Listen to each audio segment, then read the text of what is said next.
राष्ट्रीय मराठा पार्टी अध्यक्ष आज 19 औरंगाबाद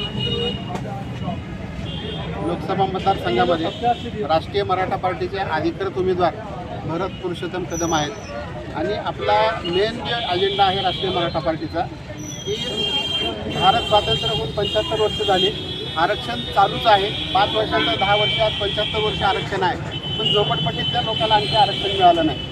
परंतु मराठा असेल, मुस्लिम असेल, लिंगायत असेल, इतर ओपन जे काही समाज आहे तर ह्या समाजाला सुद्धा आरक्षण मिळालं पाहिजे.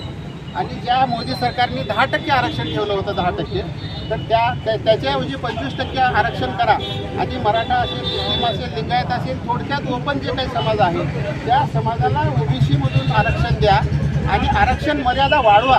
याच्यासाठी भरत कदम पाटलाला आपल्याला लोकसभेमध्ये पाठवायचं आहे.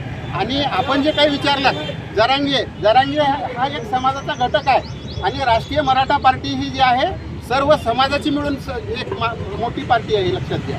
आणि याला इलेक्शन कमिशन ऑफ इंडियाची मान्यता आहे. आणि तुम्ही जे काही जरांगेबद्दल विचारलं तर जरांगेचा कुठलाही पक्ष नाही, एक समाजाचा माणूस म्हणून तो उपोषणाला बसला होता आणि तिथं सगळ्या लोकांना आपल्या जीव घेण्याचा हल्ला झाला. तर मी दिल्लीला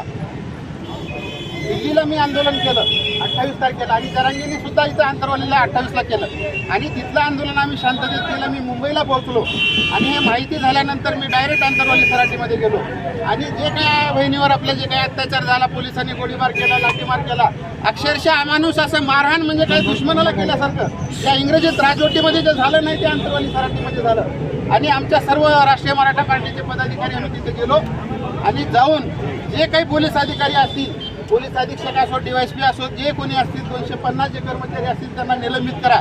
आणि मानव आयोगाकडे आम्ही आमच्या लिगल सेलचे, वकील सेलचे लोक सगळे नेऊन आम्ही ह्युमन राईट्सला सुद्धा तक्रार दाखल केलेली आहे. आणि जरांगेच्या पाठीशी आम्ही खंबीरपणे उभे राहिलेले आहोत. म्हणून एक जरांगे हा समाजाचा घटक आहे आणि राष्ट्रीय मराठा पार्टी ही सर्व संघटनेचे सर्व लोक मिळून आमची कार्यकारिणी तयार झालेली आहे. म्हणून आपल्याला आपल्या विनंती आहे की सर्व समाज बांधवांनी, सर्व मतदार भगिनींनी भरत कदम यांना राष्ट्रीय मराठा पार्टीला आपण निवडून द्यावं, हे आपल्या वतीनं मी आपल्याला सर्वांना विनंती करतो. धन्यवाद.